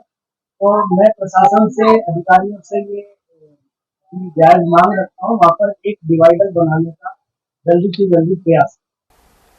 जलदाय विभाग की ओर से अलवर के कटी घाटी और एमआईए क्षेत्र में लगवाए गए 6 ट्यूबवेलों को चालू कर दिया गया है। इनसे करीब 18 लाख लीटर पानी उपलब्ध हो रहा है। इन ट्यूबवेलों को शहर की आपूर्ति पाइपलाइन से जोड़ा जा चुका है। मुख्य अधीक्षण अभियंता ललित करोल ने बताया कि कटी घाटी और एमआईए में 3-3 ट्यूबवेल स्थापित किए गए थे। इन्हें आरंभ करने से अतिरिक्त पानी उपलब्ध हो रहा है, जिसे समस्याग्रस्त क्षेत्रों में भेजा जाएगा। देखिए, ये जो 6 ट्यूबवेल अभी सैंक्शन किए हैं और जो डेवलप किए हैं अपन ने, उससे लगभग 15 से 18 लाख लीटर पानी अपने को शहर के अंदर अतिरिक्त मिलेगा, जिसकी वजह से जो भी एरियाज हमारे जिनकी सप्लाई डिस्टर्ब रही है या जहाँ पानी की कमी की वजह से सप्लाई की पूर्ति नहीं हो पा रही है, उन क्षेत्रों में एडिशनल वाटर अवेलेबल है। अलवर के वार्ड 10 स्थित खास मोहल्ला डिस्पेंसरी के पास करीब 5 साल से गंदे पानी की समस्या बनी हुई है। इस गली में आसपास की नालियों का पानी इकट्ठा होकर घरों में घुस जाता है। हालिया बारिश में भी यही परेशानी पैदा हो गई। लगभग 50 घरों में यह समस्या बनी हुई है। इसके अलावा बदबू की वजह से घरों में ठहरना भी मुश्किल हो जाता है। साथ ही घरों में सांप गोहरे घुसने के मामले भी लगातार सामने आ रहे हैं। नगर निगम प्रशासन और वार्ड पार्षद को समस्या बताने पर आश्वासन के अलावा कुछ नहीं मिलता। लोगों ने यहां सड़क की ऊंचाई अधिक करने की मांग की है। मोहल्ला खास वार्ड नंबर 10, डॉक्टर सावली गली, कुलदीप जैमन RSSO उनकी गली, और ये मोहल्ले को ये देख लो 4-5 साल हो गए हैं। बड़ी मुश्किल से तो ये आपको ये बताएं कि यहाँ हालत ये है, देख लो, मतलब बारिश रुकने के बाद भी अब 7-8 घंटे हो गए हैं, उसके बाद ये हाल है। बारिश हो तो भी ये हाल है, ना हो तो भी ये हाल। अभी तो बारिश की शुरुआत है, अभी तो शुरुआत है, बाद का तो क्या, मकानों के अंदर घुसने, घोर्रे सांप सब बह के सागर पे से आते हैं, और अभी भी घोर्रा मारा है यहाँ। अब ये देख लो बच्चे कैसे तो स्कूल जाएं, कैसे बुजुर्ग निकलें, जबकि हमारे यहाँ एक मरीज ऐसा है कि जिसकी हालत बहुत ज़्यादा है। अगर उसको एम्बुलेंस नहीं आती है, बड़ी मुश्किल से यहाँ से उठा के वहाँ तक ले गए। आप लोगों ने पार्षद वगैरह शिकायत नहीं की? पार्षद MLA सबको, सभापति तक को, सब आगे बड़ी मुश्किल से ये जरा सा काम किया। ये कहा कि बजट है MLA साहब का, वो पता नहीं कहाँ खा गए। समस्या करीब जो है 4-5 साल से हर साल शिकायत करते हैं, मगर प्रशासन के कोई जोर नहीं रहती है। इस संदर्भ में मेरी बहन ऑन बेड है, एम्बुलेंस अंदर आ नहीं सकती। एक परसों की बारिश में जो हुई थी, मेरी बहन का जो है पैर में लगी अंगूठी, ये अंगली जो है 2 लेफ्ट पैर की, उनका मांस फट गया। ये अटक जाती हैं यहाँ, पानी में पता ही नहीं लगता कहाँ मोरी है कहाँ क्या है। लोग बाग इतने, और ये मतलब ये 40-50 घरों का ही जो है मामला नहीं है, यहाँ से सैकड़ों पब्लिक निकलती है पीछे पहाड़गंज के लिए और जगह के लिए। जब तक उस नाले का कोई इलाज नहीं करेंगे वो, और इस सड़क को ऊंची नहीं उठाएंगे, तब तक यहाँ कोई जो है समस्या का हल नहीं होगा। प्रशासन प्रॉपर आता नहीं है, वहाँ एप्लीकेशन दिए आते हैं, उन पे दस्तखत हो जाते हैं, कब काम होता है कब नहीं होता, आज तक तो कोई काम करने वाला आया नहीं है। समस्या ये है कि एक बहुत भारी विडंबित स्थिति मोहनजोदड़ो हड़प्पा की सभ्यता जैसे भी, वो भी इससे अच्छी थी, लेकिन समस्या ये है कि मुख्यमंत्री जी को नए सरकार भी आ गई और जिला प्रशासन भी। अगर जिला प्रशासन और मुख्यमंत्री अगर ये इस पर कार्रवाई नहीं करे तो हमें दूसरी कार्रवाई करने पे मजबूर होना पड़ेगा। ये मैं प्रशासन को चेतावनी दे रहा हूँ। समाचार में वक्त तो चला छोटे से ब्रेक का, बने रही एटीएल टीवी के साथ। इतनी कड़ी मेहनत क्यों पापा? बेटा इतनी मेहनत इसीलिए ताकि सबको खाना मिल सके, किसी पे कोई मुसीबत ना आए। पर अगर आप पे मुसीबत आ गई तो? क्षेमा सुकृति फसल बीमा, कॉल करे और कराए 100 से भी ज्यादा फसलों की बीमा 499 रुपए प्रति एकड़ में। हीरे, सोने, चांदी के जेवरातों के विक्रेता दुर्गा प्रसाद सुनील दत्त ज्वेलर्स, बजाजा बाजार, Alwar.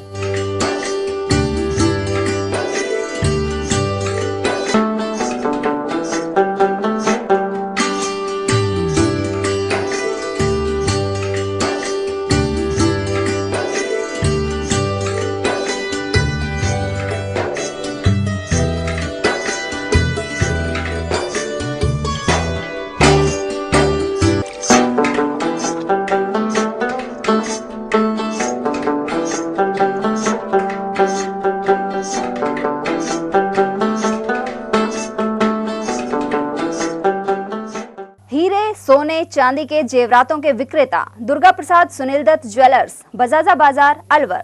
Phone number 0144233863 and 2338663। Furniture का 32 साल पुराना जाना माना नाम राहुल डेकोर। यहाँ आपकी लाडली बिटिया के लिए अथवा अपने घर के लिए सभी प्रकार का सागवान का फर्नीचर उपलब्ध है।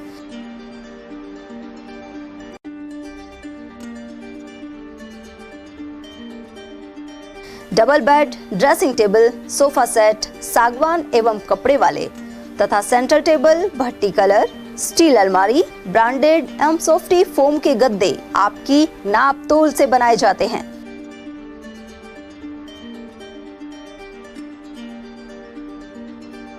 सभी सामान एक ही छत के नीचे उपलब्ध। हमारा पता है अलवर बोर्ड, जसवंत तिराहे से पहले, Kati Ghati, Alwar. Contact number 9414019769 and 9414019768। ATL द्वारा गर्मी के मौसम में वन्य जीवों के लिए जारी मुहिम के तहत काफी वर्षों से पानी और चारा बालाकिला जंगल में भेजा जा रहा है। मकसद यह है कि बेजुबान जानवरों को इस तेज गर्मी में पानी और चारे के लिए भटकना ना पड़े। एटीएल की इस मुहिम में आप लोग भी हमारे साथ सहयोग कर मूक प्राणियों की सेवा के जरिए पुण्य लाभ उठाएं। संपर्क करें मुकेश गुप्ता, निदेशक एटीएल, मोबाइल नंबर 9414019207। इतनी कड़ी मेहनत क्यों पापा? बेटा इतनी मेहनत इसीलिए ताकि सबको खाना मिल सके, किसी पे कोई मुसीबत ना आए। किसी पे मुसीबत ना आए इसलिए आप हो पापा। पर अगर आप पे मुसीबत आ गई तो? अब पाए फसल बीमा केवल 3 आसान स्टेप्स में। क्षेमा सुकृति फसल बीमा, कॉल करे और कराए 100 से भी ज्यादा फसलों की बीमा 499 रुपए प्रति एकड़ में। अलवर शहर में आदित्य ग्रुप ऑफ एजुकेशन शिक्षा के क्षेत्र में अपनी श्रेष्ठता का परचम लहरा रहा है। बोर्ड परीक्षा में 100% परिणाम दे रहा है। विद्यार्थी गार्गी सैनी, चंदन शर्मा, शिवानी गुर्जर ने बोर्ड परीक्षा में 96% अंक प्राप्त कर अलवर शहर का सर्वश्रेष्ठ परिणाम दिया है। हमारे यहाँ अंग्रेजी व हिंदी माध्यम में साइंस, कॉमर्स और आर्ट्स के अनुभवी अध्यापक एवं अध्यापिकाओं द्वारा शिक्षण की उत्तम व्यवस्था है। विद्यालय के द्वारा विद्यार्थियों को सुसंस्कारित शिक्षा प्रदान की जा रही है। समय समय पर प्रशासन ने भी विद्यालय को सम्मानित किया है। विद्यालय में सांस्कृतिक कार्यक्रम व खेल प्रतियोगिताओं का आयोजन भी किया जाता है। विज्ञान एवं प्रौद्योगिकी विभाग द्वारा आयोजित प्रतियोगिता में छात्रा गार्गी सैनी व पलक सैनी ने प्रथम स्थान प्राप्त किया है। हाल ही में विद्यार्थी भूपेंद्र सिंह मांडिया का RAS में चयन हुआ है। हमारे यहाँ पर कमजोर विद्यार्थियों की अलग से कक्षाएं लगाकर उनकी पढ़ाई से संबंधित कमजोरी को दूर किया जाता है। प्रॉब्लम सॉल्विंग काउंटर के माध्यम से विद्यार्थियों की समस्याओं का समाधान प्रशिक्षित अध्यापकों द्वारा किया जाता है। डोर टू डोर वाहन सुविधा और अफोर्डेबल फीस, सीसीटीवी कैमरे व कमजोर विद्यार्थियों के साप्ताहिक टेस्ट की सुविधा उपलब्ध है। प्रतिमाह अभिभावक संगोष्ठी और स्कूल प्लस कोचिंग की उत्तम व्यवस्था है। हमारे शिक्षा संस्थान Om Aditya public senior secondary school, Delhi academy senior secondary school एवं आदित्य एकेडमी में शिक्षण की उत्तम व्यवस्था है। अभिभावकों से निवेदन है कि उत्कृष्ट परीक्षा परिणाम प्राप्त करने के लिए एक बार विद्यालय की जानकारी लेकर अपने बच्चों को उत्तम शिक्षा दिलवाएं। आदित्य की परंपरा, सेवा, संस्कार व समर्पण। ब्रेक के बाद फिर से आपका स्वागत है। 4 विधानसभा क्षेत्रों को जोड़ने वाली सड़क का निर्माण अटका हुआ है। अलवर ग्रामीण सहित राजगढ़, लक्ष्मणगढ़, रामगढ़ और अलवर शहर के क्षेत्रों को यह सड़क जोड़ेगी। गोंदपुर मोड़ MIA क्षेत्र से खेड़ली सैयद निठारी होते हुए शाम गंगा लक्ष्मणगढ़ रोड को भी यह मार्ग जोड़ता है। इस सड़क मार्ग से 100 से भी अधिक गांवों के लोगों का आना जाना रहता है। क्षेत्र के निवासी जितेंद्र कुमार, बाबूलाल मीणा, हजारी लाल मीणा, मंगलराम, मौसम, श्रीराम और अजीत सिंह के अनुसार इस रोड का उद्घाटन अक्टूबर माह में हुआ था। इसके लिए रोड के दोनों तरफ किसानों के खेतों से मिट्टी उठाकर उनकी फसल भी बर्बाद कर दी गई, लेकिन सड़क का कार्य मौजूदा सरकार बनने के बाद से बंद पड़ा है। ऐसे में बरसात आने पर आवाजाही मुश्किल हो जाएगी। उधर खेतों के गड्ढे भी ठेकेदार को भुगतान नहीं किए जाने के कारण नहीं भर पाए हैं। मालाखेड़ा के खाटू श्याम मंदिर स्थित शिव मंदिर के प्रांगण में श्री शिव महापुराण कथा के दौरान शिव सती विवाह की कथा सुनाई गई। इससे उपस्थित भक्त भाव विभोर उठे। कथावाचक स्वामी कमलदास बापू ने यह भी कहा कि अशांत मन से लोग उजाले में भी खो जाते हैं, जबकि शांत चित्त वाला व्यक्ति अंधेरे में भी रास्ता ढूंढ लेता है। उन्होंने गोमाता को राष्ट्रमाता घोषित किए जाने पर भी जोर दिया। मालाखेड़ा थाना क्षेत्र के चोमू निवासी एक युवक की ट्रैक्टर ने जान ले ली। ग्रामवासी नंदराम ने बताया कि उसका भाई महेशचंद मालाखेड़ा में मिस्त्री का काम करता था। मुड़िया मोड़ के समीप ट्रैक्टर के ड्राइवर ने लापरवाही से दूसरी साइड में आकर उससे टक्कर मार दी। ट्रैक्टर की भीषण टक्कर लगने से मोटरसाइकिल क्षतिग्रस्त हो गई और 45 वर्षीय महेश की मौके पर ही मौत हो गई। वहीं मालाखेड़ा अस्पताल के चिकित्सा अधिकारी रतनलाल मीणा ने बताया कि सड़क दुर्घटना में मृत व्यक्ति का पोस्टमार्टम किया गया है। उधर मृतक के परिजन विलाप करते हुए नजर आए। गौरतलब है कि मालाखेड़ा मौजपुर स्टेट हाईवे 44 पर ट्रैक्टर यमदूत की गति से दौड़ते हैं और आए दिन दुर्घटनाएं घटित होती रहती है। वो बताया बोले हुआ हमारा नाव लिए बोले हुआ आया है बोले बुलवालिया में जैसे हम कम जाने तो आप जान था ये बोले सारे ट्रैक्टर मालाखेड़ा वहीं से तो महेश जा रहे हो, सामने उस पर की साइड में से ट्रैक्टर आ रहे हो, जो वाला वो ट्रैक्टर महेश के अपनी साइड में जा रहे हो, ओवरटेक करता ही ट्रैक्टर वाला बच बैठे सामने आमने सामने मौत हो गई। महेश के 2 बच्चे हाँ पढ़ रहे, एक ने B.Tech किया और एक पॉलिटेक्निकल पर। में एक्सीडेंट का केस था जिसका नाम महेशचंद वर्मा, सन ऑफ श्री गंगाराम वर्मा, 45 साल का था, जाति जाटव, गांव चमू वाला, जिसका मैंने पोस्टमार्टम किया था। इसके मल्टीपल फ्रैक्चर, सिर कुचला हुआ था। एक्सीडेंट ही हाँ। मालाखेड़ा उपखंड क्षेत्र में इन दिनों अघोषित विद्युत कटौती के चलते जनजीवन अस्त व्यस्त है। वहीं बारिश के बाद उमस होने से सभी को परेशानी का सामना करना पड़ रहा है। साथ ही CSC में जांचें भी बिजली के अभाव में बाधित हो रही हैं। एडवोकेट तेज सिंह जाट ने बताया कि अघोषित कटौती की स्थिति में सुधार होना चाहिए। मालाखेड़ा क्षेत्र में बिजली की जो व्यवस्था है जो बहुत ही खराब है। रात्रि में तो बहुत कम बिजली आती है, यहाँ तक कि दिन में भी कई बार कटौती होती है और कई बार तो न्यायालय परिसर में भी 11-11 बजे तक बिजली की कटौती होती है, जिससे न्यायालय का कार्य भी प्रभावित होता है और क्या नाम से जो दवाई है वो समय पर नहीं हो पाती। तो हॉस्पिटल की जो व्यवस्था है बिजली के कारण वो भी बहुत खराब है, इससे आमजन बहुत ज़्यादा परेशान है। मालाखेड़ा बिजली व्यवस्था में सुधार होना चाहिए। राष्ट्रीय लोक अदालत को लेकर उपखंड अधिकारी देवी सिंह की अध्यक्षता में मालाखेड़ा उपखंड मुख्यालय पर एक बैठक हुई। इसमें भू अभिलेख निरीक्षक, नायब तहसीलदार, पटवारी और बैंक के शाखा प्रबंधक मौजूद रहे। एसडीएम ने कहा कि 13 जुलाई को होने वाली राष्ट्रीय लोक अदालत के दौरान संबंधित पक्षों का राजीनामे से निस्तारण करवाया जाएगा। इसके लिए राजस्व न्यायालय में विचाराधीन मामलों में दोनों पक्षों को नोटिस देकर सूचित किया जा रहा है। 13 जुलाई को जो राष्ट्रीय लोक अदालत है उस परिप्रेक्ष्य में वारिसन मालाखेड़ा की अधिवक्ताएं, साथ में राजस्व कार्मिक हैं, पटवारी गिरदावर, तहसीलदार, नायब तहसीलदार की मीटिंग बुलाई गई है। और मीटिंग का एजेंडा ये है कि 13 जुलाई को राष्ट्रीय जो लोक अदालत है उसमें मेरा जो रेवेन्यू कोर्ट है, तहसीलदार का रेवेन्यू कोर्ट है, उसके अधिकाधिक मुकदमाओं का राजीनामा से निस्तारण हो। वो प्रकरण हमारे द्वारा चिन्हित किए गए हैं, लेकिन पक्षकारों को समझाइश का जो कार्य है वो राजस्व एजेंसी है उसके द्वारा किया जाए। साथ में इनके द्वारा, तहसीलदार के द्वारा विभिन्न मामलों में जो रिपोर्ट हमें दी जाती है, जिनके आधार पर प्रकरणों का निस्तारण हो, वो रिपोर्टें हमें समय से प्राप्त हो जाएँ, जिससे अधिकाधिक प्रकरणों का निस्तारण कर पाएँ और लोगों को अधिकाधिक सहज सुलभ न्याय त्वरित गति से जो राष्ट्रीय लोक अदालत की भावना है उस दिला पाएँ। मालाखेड़ा क्षेत्र के करीब आधा दर्जन गांव में गुरुवार को देर रात इंद्रदेव मेहरबान हुए। इसके बाद जुते हुए खेतों में खरीफ फसल की बुआई करने के लिए बीज की खरीद ने जोर पकड़ लिया है। बारिश में विलंब की वजह से पिछले साल के मुकाबले खरीफ फसल की बुआई भी देर से हो रही है। उधर किसान ज्वार, बाजरा, ग्वार, मूंग, उड़द और तिल्ली आदि के खरीदने के लिए मालाखेड़ा पहुंचे।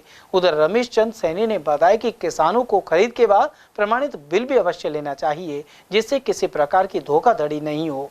इसमें बारिश लेट होने के कारण किसान बहुत हताश हो गया। अब भी थोड़ी हल्की बारिश हुई है मालाखेड़ा तहसील के अंदर, अब फिर भी किसान मतलब खेती बोएगा। इसमें बाजरे की ब्रांड जैसे पायनियर है और सबसे अच्छी ब्रांड कावेरी का 6288 नंबर आता है, वो किसान के बहुत अच्छी उपज दी थी। किसान उसको बहुत अच्छी तरह लगा रहा है। बाकी 9001 भी है, वैसे तो US का भी लगा रहा है, तुम्हारे JK भी लगा रहा है। वैसे वैरायटियाँ सारी में सर्विस वैरायटी किसान जो है वो है कावेरी सीड की 6288 नंबर है। प्रमाणित बीज है, नकली बीज तो नहीं मिलता है जो फसल खराब। प्रमाणित बीज मिल रहा है, सर्टिफाइड बीज मिल रहा है और हाइब्रिड बीज मिल रहा है। और सारा माल किसानों की वो सारे दुकानदारों की उस पर बिल का माल मिल रहा है। इंद्रदेव हुए मेहरबान तो गुरुवार की रात्रि को हुई बारिश, उसके बाद शुक्रवार सुबह मालाखेड़ा के बाजार में किसानों की बीज खरीदने के लिए भीड़ लगी रही। वहीं कृषि आदान प्रदान विक्रेताओं के यहाँ विभिन्न प्रकार के ज्वार, बाजरे, ग्वार का बीज खरीदने के लिए किसान बड़ी संख्या में पहुँचे। खरीफ की फसल इस बार गत वर्ष के मुकाबले करीब 15 दिन बाद लेट बारिश होने के कारण लेट बुआई हो रही है। फिर भी किसानों का कहना है कि अभी भी देर नहीं है, लेकिन बारिश बहुत जरूरी है। मैं उद्देश्य सिंह, सरिस्का बाग परियोजना क्षेत्र में बरसात के बाद अकबरपुर रेंज के कई जलाशयों में पानी आ गया है। इससे वन्यजीवों को मौके पर ही पानी उपलब्ध हो सकेगा। गौरतलब है कि गर्मियों में एनीकट सूख जाते थे और टैंकरों द्वारा पानी उपलब्ध कराया जाता था, लेकिन मानसून की बरसात के बाद अब जंगल में पानी की कमी नहीं रहेगी। अकबरपुर रेंज के अधिकारी राजेंद्र शर्मा ने बताया कि सिलीबेरी, चिलोड़ी की जोड़ी एवं अन्य जलाशयों में पानी की आवक हुई है। अकबरपुर थाना अंतर्गत निर्भयपुरा गांव में 3 भैंस चोरी हो गई। इसका मामला थाने में दर्ज करवाया गया है। वहीं अकबरपुर थाने में पहुंचे ग्रामीणों ने चोरों को जल्द पकड़ने की मांग की है। परिवादी निशांत शर्मा ने बताया कि चुराई गई भैंसों की कीमत करीब 1.5 लाख रुपए है। 24 तारीख की रात को हमारे गाँव निर्भयपुरा से जो हमारी भैंसें घर से थोड़ी दूरी पर बंधी हुई थी, तो उसमें 2 भैंस और 1 पड्डा था जो रात को अज्ञात चोर चोरी कर ले गए, जिनका आज तक कोई पता नहीं चला। मामला दर्ज करा दिया? हाँ, मामला पुलिस थाना अकबरपुर में दर्ज करा दिया गया। कितने की होगी भैंस की लागत वगैरह? वो कम से कम 1.5 लाख की भैंस है। नौगांवा तहसील के ग्राम पाटा में लाश मिलने से सनसनी फैल गई। शव पूरी तरह कंकाल बन चुका था। यहां बकरियों को चराने गए जगत सिंह ने बताया कि रोजाना की तरह वह पहाड़ पर गया था। इसी दौरान उसकी बकरियां डरकर भागने लगी। जब नजदीक जाकर देखा तो एक शव सड़ी गली अवस्था में नजर आया। सूचना मिलने पर नौगांवा थाना पुलिस मौके पर पहुंची। बाद में मृतक की पहचान मुबारकपुर निवासी खेमचंद कोहली के रूप में की गई है। वह मानसिक रूप से कमजोर था और 24 मई को अपने घर से देर रात अचानक चला गया था। जगत मेरा नाम है और यहाँ का रोज बकरी ने ले जाकर नहीं मिला जाओ तो गैल में बदबू नहीं हुई। फिर आज बकरी गई जब वहाँ से डरपी ही, जब डरप के मैं आगे गया तो लेकिन वो पाया है। मैंने दूसरा भाई का फ़ोन करा है, वो आया है, उन्होंने कही यार ये नहीं पिछाड़ पाया, हमने सरपंच का फ़ोन कर दिया और भाई का फ़ोन कर दिया, वो भी मेनू कर नहीं पता। फिर एक और शंका है झगड़न मेनू को रह रहा वहाँ ने कही यार कौन इनका छोरा ये खोया उनका नहीं है। फिर रोहतास का मैंने फ़ोन करा है, वहाँ ने कही हमारे गांव का है। फिर मैंने वहाँ को डाला फोटो, वहाँ ने कही नु यार पिछड़ नहीं रहा। फिर वहाँ भाई कर लिएगा घर, जब जार वाले पिछाड़ के कही कब आ रहा है। नौगावा थाने से मात्र 30 मीटर की दूरी पर एक डंपर चालक ने लापरवाही से वाहन चलाते हुए युवक को कुचल दिया। चंडीगढ़ बास निवासी मृतक शोभित राजपूत के पिता अजीत कुमार ने इसकी रिपोर्ट दर्ज कराई है। रिपोर्ट के अनुसार उनका पुत्र सुबह करीब 5 बजे मॉर्निंग वॉक के लिए निकला था। इसी दौरान बगीचे हनुमान मंदिर के सामने फिरोजपुर की तरफ से आ रहे डंपर चालक ने उसे टक्कर मार दी। सिर कुचलने से युवक की मौके पर ही मौत हो गई। वही डंपर चालक मौके से भाग गया। सामुदायिक स्वास्थ्य केंद्र में शव का पोस्टमार्टम करवाया गया है। वहीं एएसआई नरेंद्र सिंह ने घटना की जानकारी दी। उन्होंने बताया कि सीसीटीवी कैमरों की सहायता से डंपर चालक की पहचान की जा रही है। 28/6/24 को जरिए टेलीफोन सूचना मिली कि एक एक्सीडेंट शिव मंदिर के पास एक्सीडेंट हुआ है। इस पर पुलिस जाब्ता मौके पर पहुंचा तो सोमित नाम का व्यक्ति जो टहलने के लिए सुबह मॉर्निंग वॉक के लिए निकला था, उसमें कोई अज्ञात डंपर टक्कर दे गया था, जिसकी डेड बॉडी को लेकर हॉस्पिटल CSC नौगावा में रख दिया गया, जिसका पोस्टमार्टम और पंचायतनामा कार्रवाई की गई है। तफ्तीश जारी है, डंपर की तलाश जारी है। डंपर व चालक मेरे भांजे का लड़का था, वो भी टहलने के लिए निकला और बोया रोड पर और एक वाहन चालक डंपर लापरवाही से उसने टक्कर मार दी और उसके ऊपर टायर चढ़ गया। उसका सिर कुचल के मौके पर ही मृत्यु हो गई। खैरतल क्षेत्र में सड़क हादसे में एक व्यक्ति की जान चली गई। मृतक परिजनों ने बताया कि 21 जून की शाम गोरवाल का बास निवासी कुलविंदर सिंह खैरतल से दांतला जा रहा था। रास्ते में यूको बैंक के पास मोटरसाइकिल सवार ने उसे टक्कर मार दी थी। कुलविंदर का निजी अस्पताल में उपचार चल रहा था, जहां 27 जून को उसकी मौत हो गई। भिवाड़ी के फूलबाग थाना अंतर्गत अमलाकी रेलवे ट्रैक पर एक युवक का शव मिला है। थाना प्रभारी देवेंद्र प्रसाद ने बताया कि मृतक की पहचान बिहार के विजेंद्र राम के रूप में हुई है। मृतक के परिजन नीतीश कुमार ने बताया कि विजेंद्र राम एक पाइप कंपनी की ब्रांच में काम करते थे, साथ ही वह नाइट ड्यूटी करने के लिए घर से निकले थे। आज घटना हुई है 4:30 बजे के लगभग में। आज की घटना सुबह मतलब कल निकले थे 6:30 बजे रूम से। अच्छा, कहाँ रहते हैं? हारा बढ़िया चौपाटी में। और एक कंपनी में जाते थे, आशीर्वाद का छोटा प्लांट है अलाना। तो चौपान के से यहाँ ड्यूटी करने आए थे? ड्यूटी नाइट ड्यूटी था उनको, गए थे 6:30 बजे रूम से निकल जाते हैं। तो आपको किसने सूचना दी है सर? मेरे रूम में रहते थे। आप उनको क्या लगते हो? साला लगते हैं। साला लगते हो? तो आपको सूचना किसने दी फिर? सूचना दी है प्रशासन लोग। प्रशासन ने? और वहाँ डेड बॉडी पड़ी है? हाँ, डेड बॉडी। मरने वाले का क्या नाम है? विजेंद्र राम। विजेंद्र कहाँ के रहने वाले हैं? बिहार का औरंगाबाद जिला। चलते चलते एक बार फिर से नजर डाल लेते हैं आज की हेडलाइंस पर।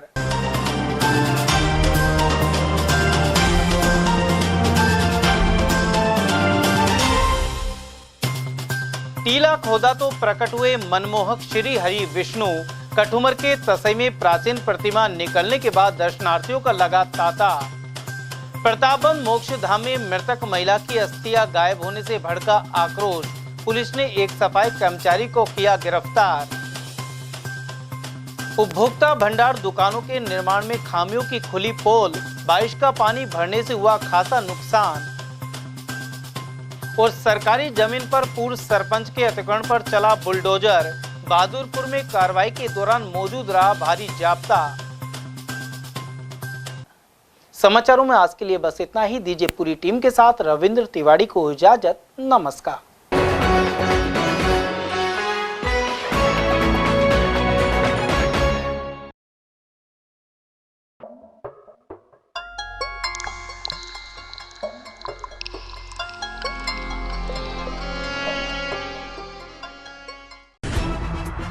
खबरें जो हमें सीधा जोड़ती हैं आपसे, जिनका आपकी जिंदगी पर होता है सीधा असर। खबर का मतलब है एक भरोसा, और आपका भरोसा है हमारी जिम्मेदारी। ATL TV, भरोसा अलवर का।